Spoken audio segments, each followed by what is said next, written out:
Para Sembadra niku nembe ngrebini. Ngoten. Ora coba Kang Rama lagi kebangetan to. Akeh wong legan. Lho, akeh wanita ayu kok milik marang bojone liyan sing pun ngrebini. Lah, pusanane entuk paukumaning dewa. Wong niku nek seneng kalih wujuding putri mongko gek empun enten sing mengku, gek empun ngrebini. Lha kaya ngoten niku kedadeane. Padha kali lelakone Kang Togog nggih kaya ngoten niku. Biyen ngaten. Tenan niku Kang Togog niku biyen nggih lelakone gelik ngoten niku. Nggih ngantek mengandung. Wandamu kaya ngono nganggo. Alah tenane ya ngono. Sing berbuat dhewe kon ngakoni aku ki apa? Ora jantan kaya ngono kuwi. Lho, kuwi cangkemmu menengo ya, Lung. Dapurmu kaya uncek ngono nganggo. Alah. Peh aku wong elek nggo leletan, ora iso, ora iso. Ora bisa. Ya nang menengo. Milanipun rikala semanten pancen Kang Rama niku digdaya ning kocapa wolak-walikan jaman. Kabeh para Pandhawa do kalah nandhingi kridane Kang Rama Prabu Jayamurtita. Kalahe Jayamurtita sepele nggih kalih Abimanyu bareng pun lahir. Abimanyu lahir rikala semanten dipun dadah dening dewa. Abimanyu dipun dadah dening dewa wusananipun saged ngasoraken ingkang Rama. Lho. Abimanyu gedene gedhe kesengkan.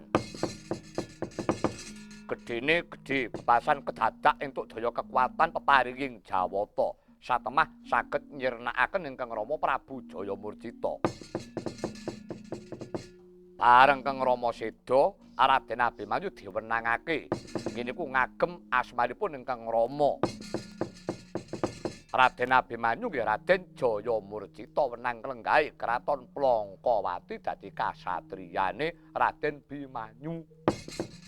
Lah rikala semanten panjenengan dereng lahir bareng panjenengan lahir Kang Ibu seda kunduran panjenengan kula ungsekke. Kula gendong mrana-mrana, ngoten. Lah saya ageng saya walagang menan saya gedhe panjenengan saged bebadra piyambak. Niki panjenengan kudune niku matur nuwun, ngoten. Tekse panjenengan tasih dipayungi dening Gusti.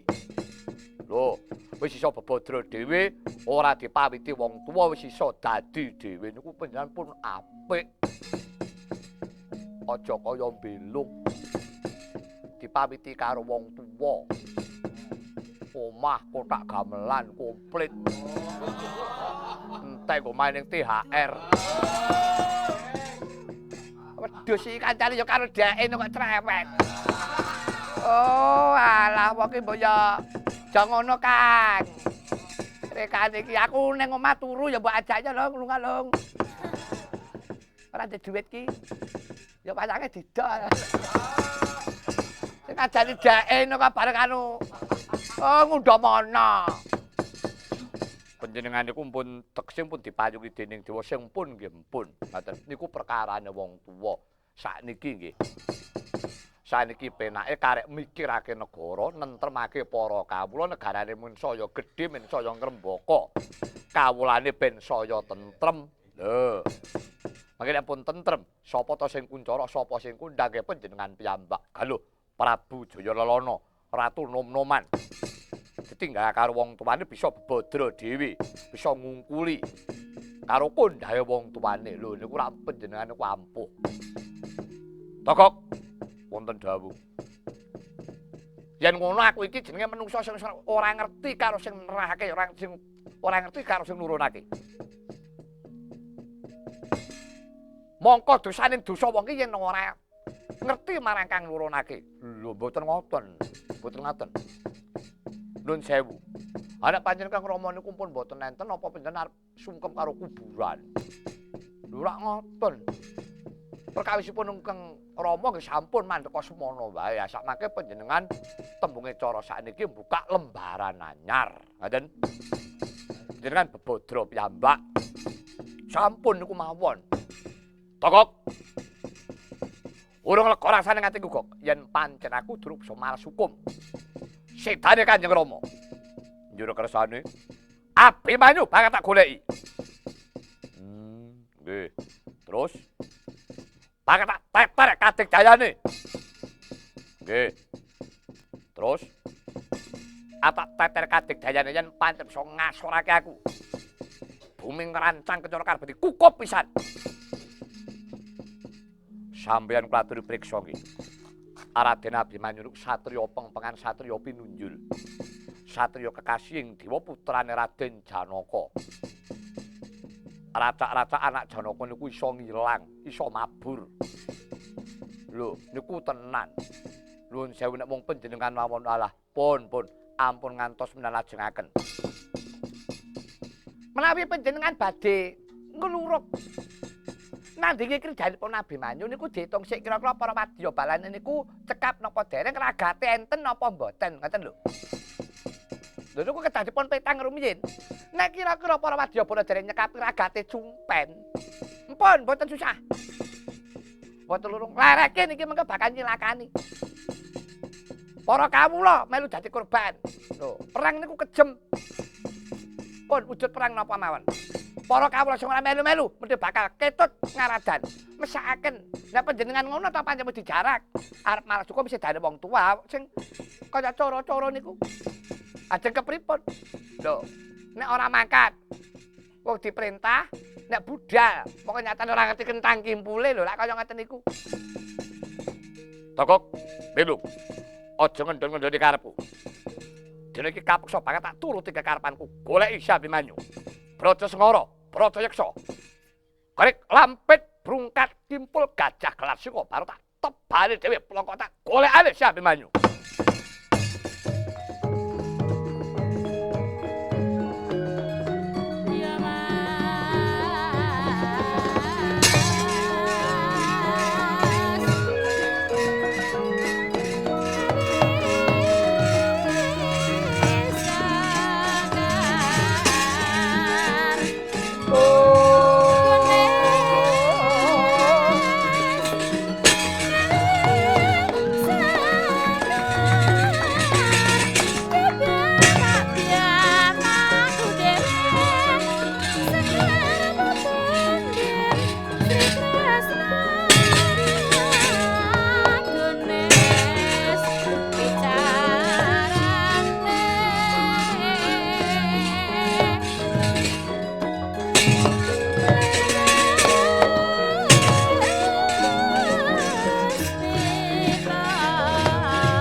Tudono kok. Sing jenenge Abimanyu kira-kira wong-wongane karo aku piye? Panjenengan ki ya lucu. Wong arep goleki wong urung tau weruh kok nantang. Lho, saora-orane iki mbok ya ditelesihke sik kira-kira wong-wongane iki kaya ngapa, apik apa elek. Lah nek kira-kira wis matuk agek tekokke apa piye ngoten ngono lho. Dadi ora unyak-unyu. Nantang perang karo wonge urung weruh akeh mon. Wah, panjenengan wis pon. Ya kan? Ha iya. Kaya ngono jenenge wong nek grusa-grusu. Nuwun sewu nggih. Kula mireng kabar menawi dinten menika Abimanyu niku ajeng rabi. Lho. Abimanyu nggih. Arep rabi ajeng palakrama entuk putri Ndarawati putrane Prabu Kresna sing jenenge sapa lho? Jenenge Putri Ndarawati. Siapa ta? Anake Prabu Kresna. Oh. Lestari. Iki yo ngawur. Siti Sendari. Ah, dhewe sing kelingan dheke kok. Senengane mrono-mrono ora. Jenenge Siti Sendari. Siti Sendari. Nggih, niku sing sedulur dhewe kalih Angka Wijaya niku. Lho. Dadi sedulur ki dadi bojo. Nggih. Pancen wah nek digagas-gagas wonten mulek. Bundet. Pun to. Jenenge wong Pandhawa niku ponakane entuk karo ponakane. Anak dulur lanang entuk anak dulur lanang. Dadi nek basa niku ngantek bingung. Nggih. Bae entuk putune. Keh mawon. Padha kalih mbilung. Bojone dipegat kepek maratuwane ngoten niku. Cangkemmu. Gawe wirang. Lho ning lak yo. Lho, aku ki ra betake rak ngumpulke balung pisah, ngono lho. Ora ngumpulke balung pisah apa gragas nek kok ngono kuwi. Tapi jalanane iki yo mung sepele ta. Piye? Wong tengah wengi aku diceluk kon ngeroki ayo. Tulung le aku ki rada masuk angin ngono. Yo gelem aja Bang. Diperintah apa mitene ora gelem. Ayo terus jroning kerokan kuwi. Dis. Kerokan kok dis ki ngopo ora. Aja kuku. Tembunge wong edan belung. Ning temen, Abimanyu karep rabi. Nggih. Ajeng rabi. Wah, tiwas kebeneran. Wong kuwi yen arep palakrama wong yen arep rabi mesti ketungkul ora migatake yen ana sing ngancam. Jelas kebeneran. Aku iso mateni Abimanyu Siti Sendari tak jaluk. Siti Sendari banget tak rayah. Oh. Ngaten. Iya. Wong ki yen bakal rabi mesti lena kaprayitnane, ketungkul ngene bakal mondong putri. Ora ya ngono to, Kok? Mbok menawi ngaten. Prayogane piye kok? Prayoganipun dinten menika dipun tangguh kemawon menawi kersanipun ngaten. Tangguh piye teng Ndarawati mawon. Nyang Ndarawati. Nggih. Ning kene niku ngati-ati, glandang carang king pucuk niki mengke. Nggih nek sampeyan amun menang nek kira-kira kalah, pun. Tenan, panjenengan konangan wong Pandhawa wis tenan ora ngukup. Kelakon dadi glepung. Lah wong Kang Rama sing Ratu Digdaya mawon rampung dening Abimanyu kok wong panjenengan nggandel sepiro wae. Kelakon dikiwir sampean. Dikiwir ngapake ora. Tenan, kelakon disliwir tenan. Bejo celaka swarga lan kok tandangane dhewe kok. Ayo, tutno laku jantraku kok. Suwawi, kula dheweaken.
Tansaya dalwarara sapya rekang lintang kumedhap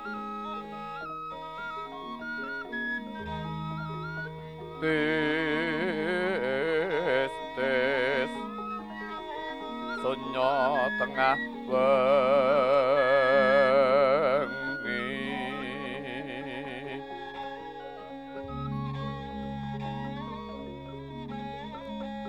lumrang kandaning puspita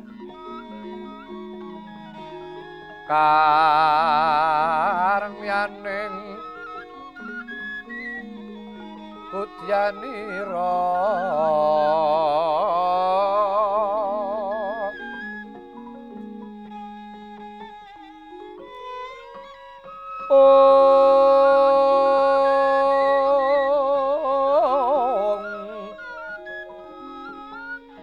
Sang Dwijawara brengeng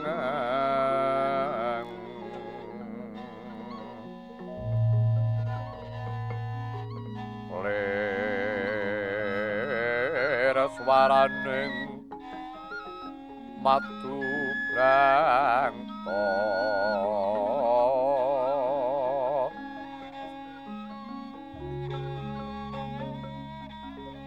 manung sungsarining kembang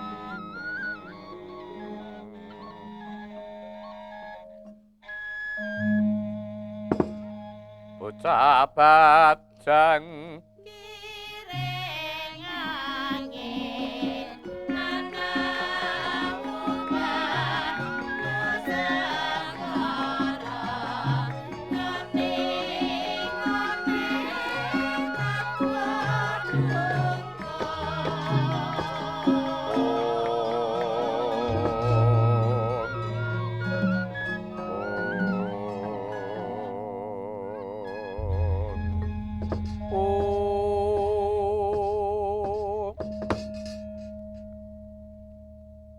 ing mangsa madya raras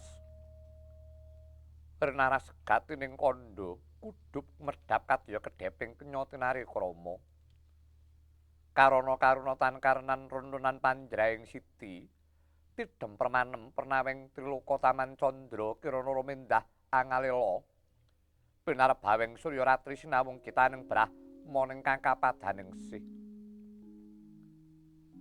Dupi wis dumugi tengahing dalu dereng wonten sampeting kandha amung sinambet weleding basa panyandra endahing swasana. Dasare mangsa ketiga taranggana abyaring tawang naramang sesemek sebelahing akasa biru maya anglam-lami. Linimputan rasa mulya kalamun mulat jangkeping katika sajuga tanana kang jijir. Lintang luku banyak angrem gubuk penceng joko belek lan jareng ngirim lan sak panunggalanira. Sinira lintang bima sekti kang anuwak tutuking naga kang aglah ngregancang ambelah kiblat. Pating galep pating calorot yen Cinandrayayah rajaning Sesotya kang sinebaring babut wilis warata datanpa sela sajuru-juru kaya tinata janma. Ana kang jajar-jajar ana kang iring-iringan saweneh ana uga kang urut bundelir jinangka pajupat pajulima kang sarta lenggak-lenggok naga nglangi. Saya wengi saya marila endahing tawang temah anuwuhaken riptaning cipta mulya kang hanjokira mring puja-puji luhuring Kang Maha Kawasa dene wis kepareng-paring kaendahan mring jagat raya. Tandhang soroting Hyang Candra ungup-ungup imbanging gunung gegawangan ing Brangwetan. Lirte Jawangkawa awarni jenar sumburat wilis. Kawasa weh prabawa tentrem, raharja sagung kang tumingal. Lir sapadhing sun kang tumiling ngulati. Puspita kang medhemindahing warni mitring paman.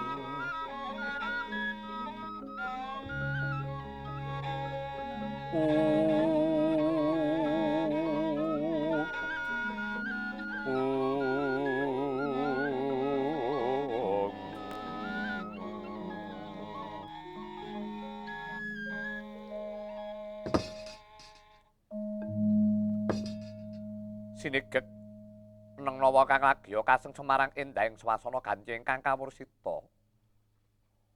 Ora kaya kangono kasatriyaning Madukara Pancayah jungkang candrané.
Mulat marot yen arep tunes punira kamanungsan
paning tingkah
dedep didem jroning taman sari sanis para tanana nyabawa mulat kang sekarat cepaka mewah lunging gadung gandingan tang kenanga kongas arum angalela puspita dituhanen nanging rasa mulya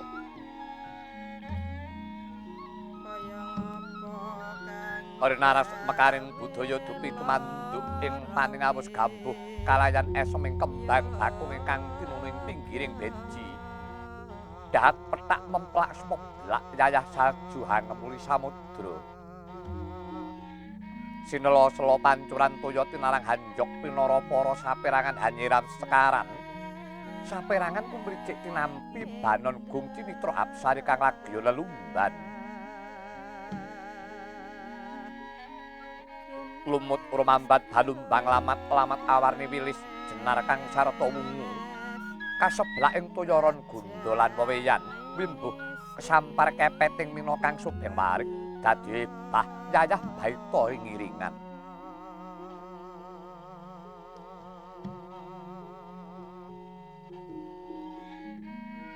lahing pundita punika ingkang nedheng cinandra larikan ing basa tanah sanes amung kasatriyan Madukara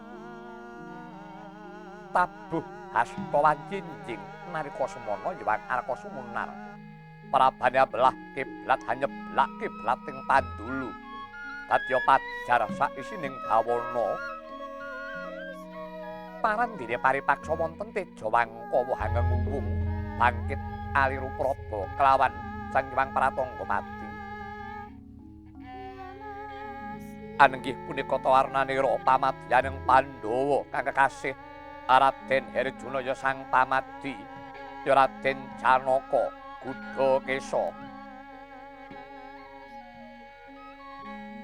pranyata satriya bagus warnane wingit pasmone wimbuh traing kusuma pesing maduwi jeneng atapa tedhaing handana warik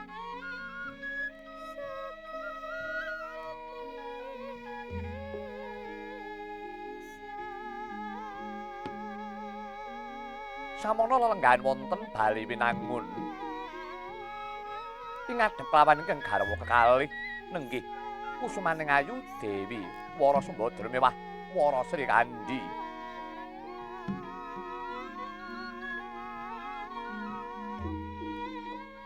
Tatan kantun piswanira ingkang putra satriya Pelongkowati Raden Bimanyu Yangka Wijaya.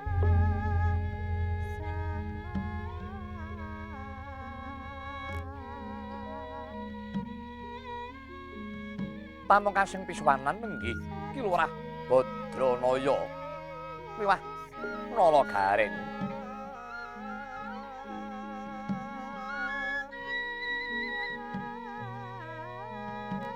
Suka dening Wardaya saka bagus dupi.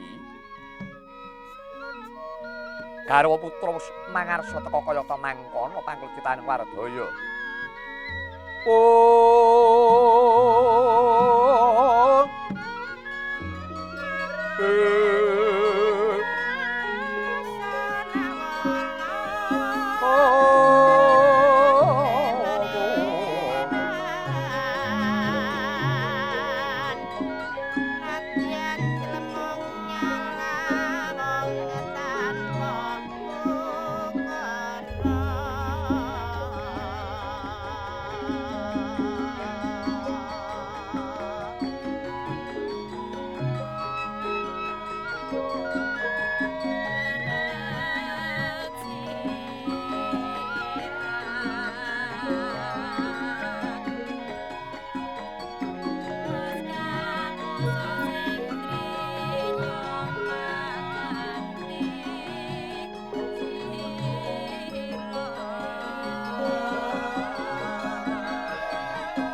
bawaning ratri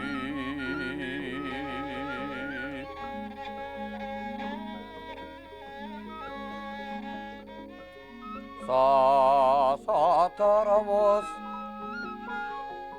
manjer kawuryan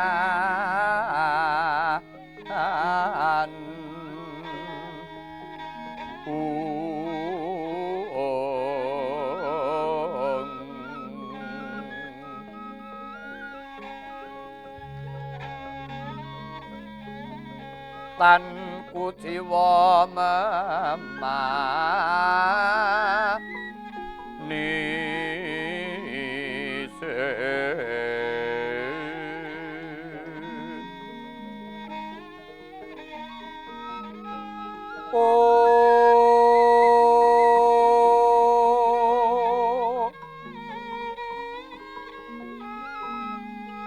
menggep srinate ing dalu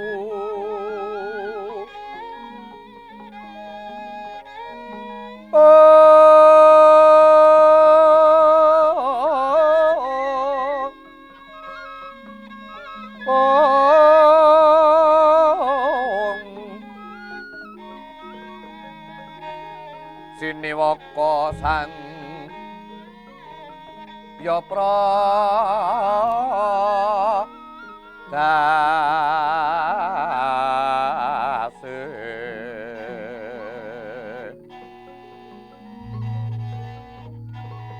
aklar neng cakrawala winulat nglangut prandening paksoke began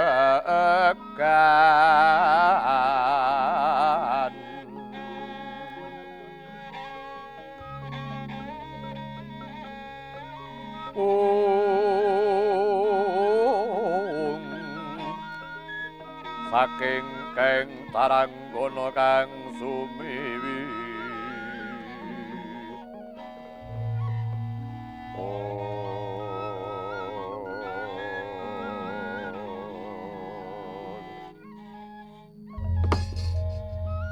saking keng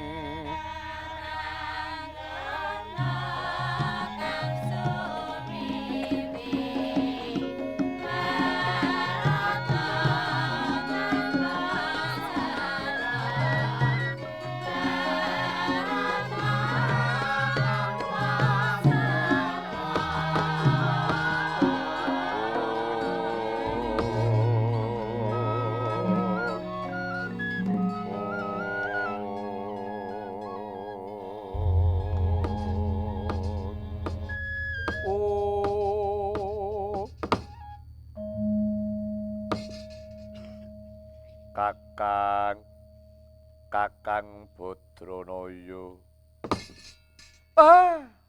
bergegek ugek sadulita wonten timbalamu ingkang adhawuh Gus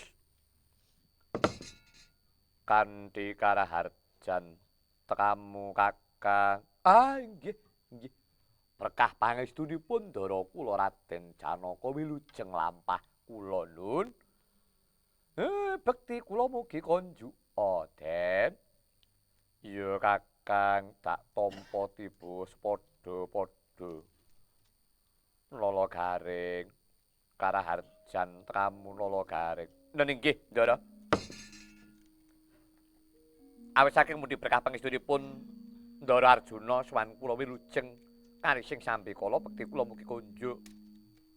Iya tak tampa nala garing gawi senenge atiku. Kakang Badranaya padha becik Kakang. Nggih. Ndara Raden Ayu. Wilujeng lampah kula nun. Kakang Badranaya kono-kono prayogakna ya Kakang. Nggih. Ndara Wara Sri Kandi. Mboten kirang prayogi. Nala garing prayogakna lungguh. Nggih, Raden Ayu. Nala garing wonten dawuh Kowe padha becik sak tekamu. Lho nggih, berkah pangestunipun Ndara Raden Ayu wilujeng lampah kula. Bekti kula katur Ndara Raden Ayu. Ya nala gareng gak tampa gawe seneng ing atiku. Wah. Ma. Apa to, Le? Rumangsaku mulyaning mulya. Ora kaya Ndara Arjuna ya, Ma. Sebabe wah. Lenggah ning pendopo. Dasare putra-putrane padha ngadhep garwane lenggah jajar loro rukun-rukun. Bah, ya pengin aku. Dapurmu kaya ucek ngono gelar melian. Lho, awang cita-cita iki ra yo kena to, Pak.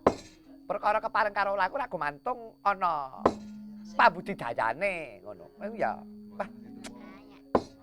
Wah, angel kok. Tenan. Kaya Ndara Warasumbadra iki. Jan iso ngemong sekabeh-kabehane. Ayo kaya ngono jenenge mustikaning putri. Lah iya to, Mas. Sing akeh-akeh kan nggih dobel ngono mesti ngrekasake raga. Kurang-kurang bejane nyolong. Lah ora cakrikmu. Wong jenenge kowe ku arep membo-membo ndaramu. Inggih, Gus. Sadangunipun kula menika kapatah panjenenganipun Ndara Raden Janaka.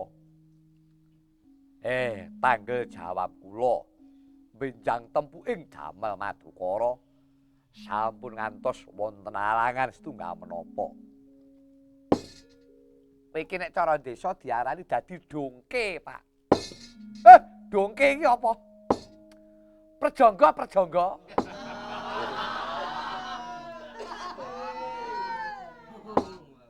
Enek sing ngarani prejangga. Enek sing ngarani dongke. Enek sing ngarani mantoklek. Bocah iki werna-werna. Lho, tenan kok. Nek daerah Jawa Timur iki nek ngarani dongke iki mantoklek. Iki mantokleke sapa iki mantokleke? Bocah iki werna-werna. Inggih, sak saged-saged kula, Gus. Badhe kula tindakaken. Kakang Semar, iya. Aku mung pasrah sumarah murih rahayune. Daupe bendaramu, apa kekurangane Kakang? Sampun boten wonten ingkang kirang. Sedaya kula teliti. Saking sepele-sepele, ingkang alit-alit, sedayanipun sampun kula titi sedaya. Dinane ya ora kleru le tuk mung ngunggahke beras. Ku ya penting. Ayo wong arep mantu iki pancen ya kaya ngono kae nglecek gawean pirang-pirang.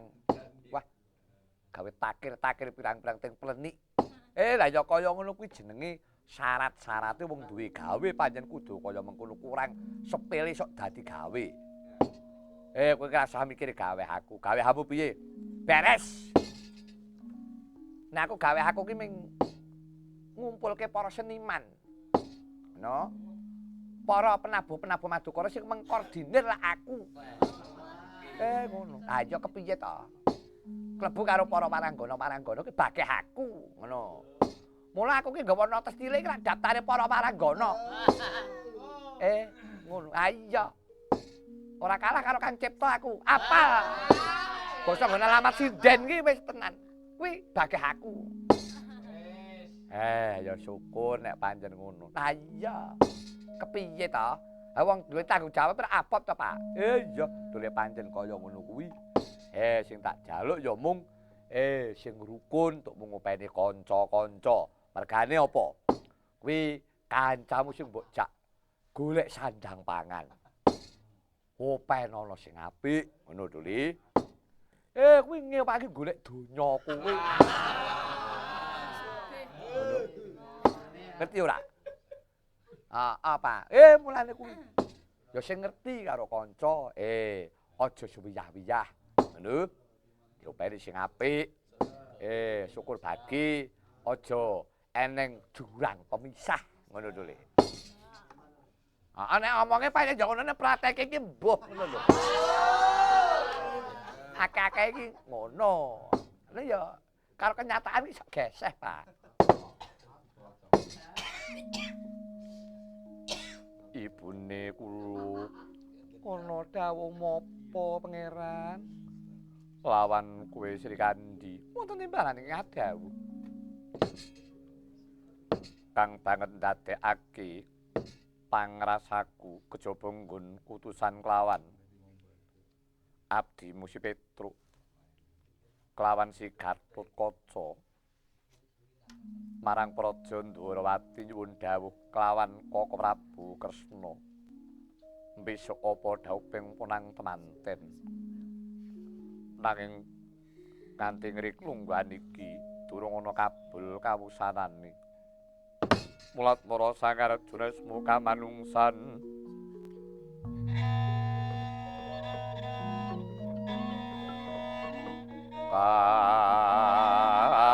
kasrepaning tingkahing mungsu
kadung malengkung lir kawresan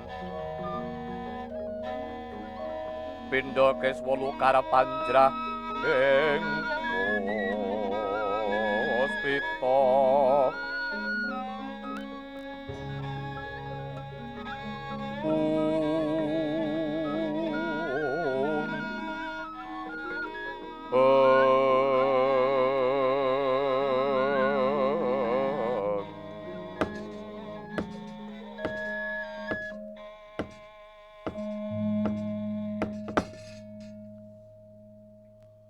Gatotkaca padha kanthi karaharjan praptanira kula. Kawula nuninggih paman awis saking berkah pangestu patuko. Kanjeng Paman Arjuna Raharja pisuwan kula, pangabekti kula mugi kunjuka.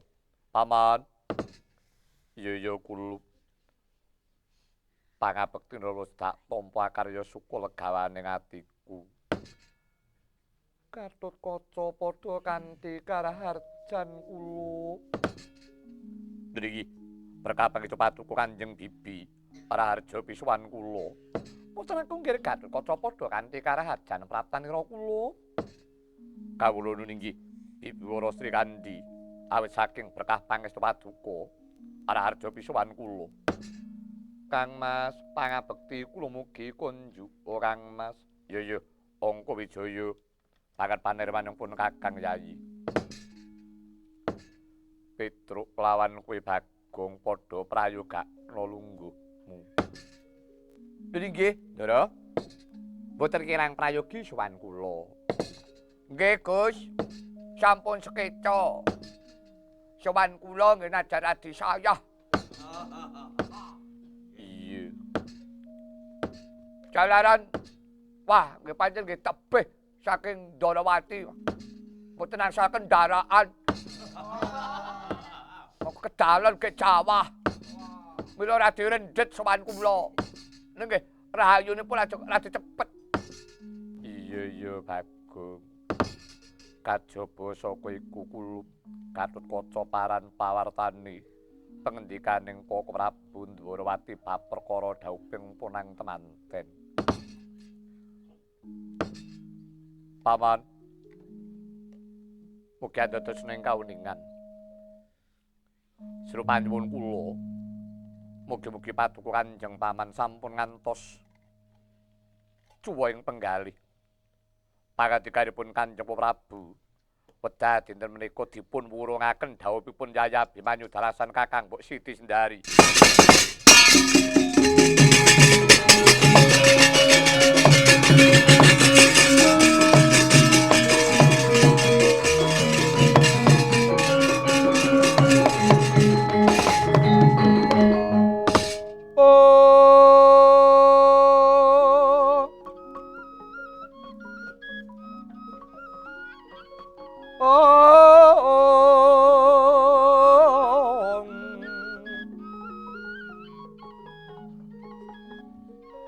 Surem Dewangkara kingken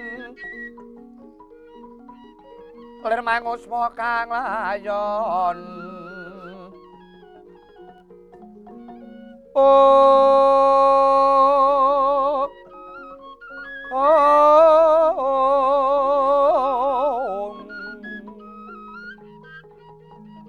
Denyo ilang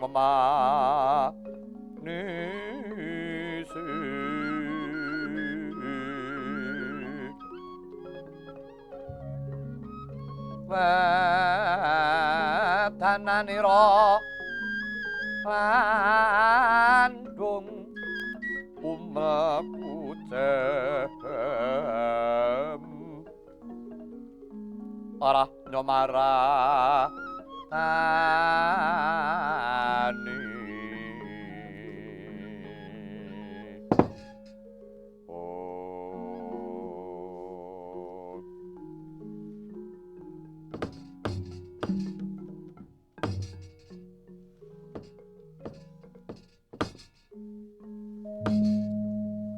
Kanjeng Rama Dimas semban kula Rama punden kula kados pundi Rama dirwonten lampahan ingkang kados mekaten Rama kula nyuwun pejah kemawon Kanjeng Rama anakku nggih anakku Abimanyu ora nyono jepulana lelakon kang kaya mangkono tobat kados pundi to pangeran Kanjeng Piranti wonten lampahan ingkang kados mekaten menika Kanjeng Pangeran.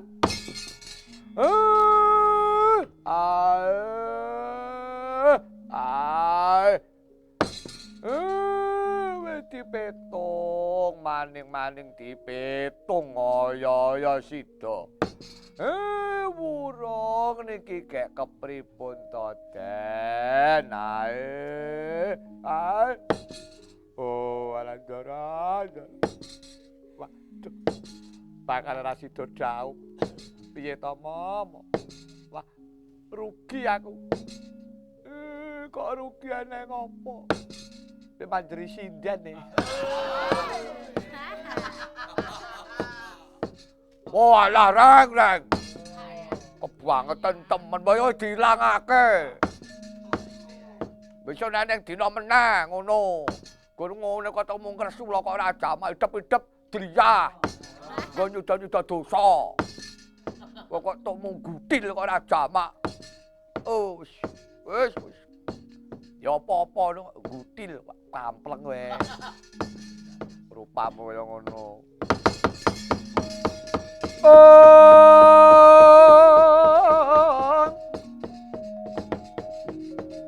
Rire Sarata Palwa Nuteng Ranu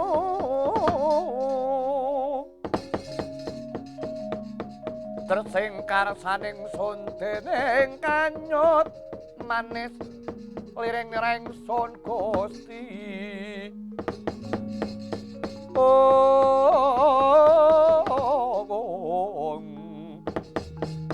Weng kamal mirah ingsun esmerada ing muni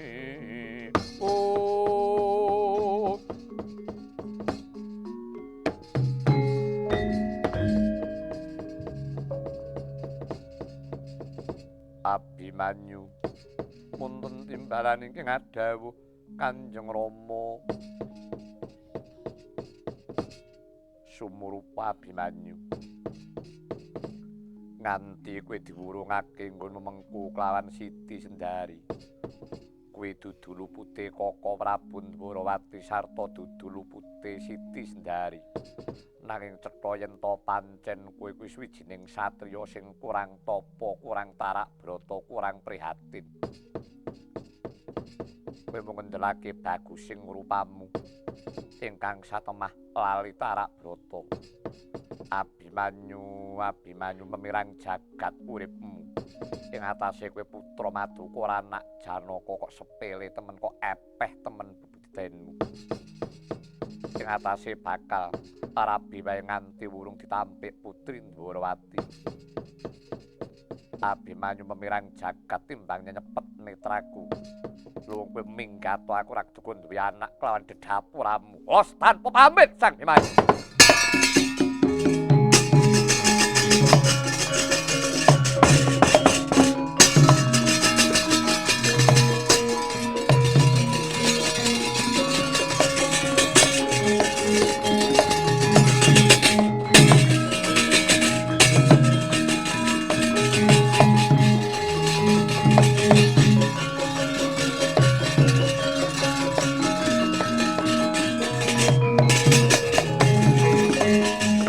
Yaya sinipi jojo bang mawingo-wingo netra kocak ngondarandir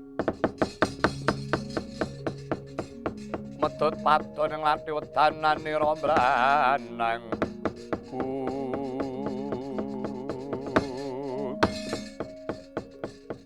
Pangeran Kanjeng Pangeran kepriye to Kanjeng Pangeran kok malah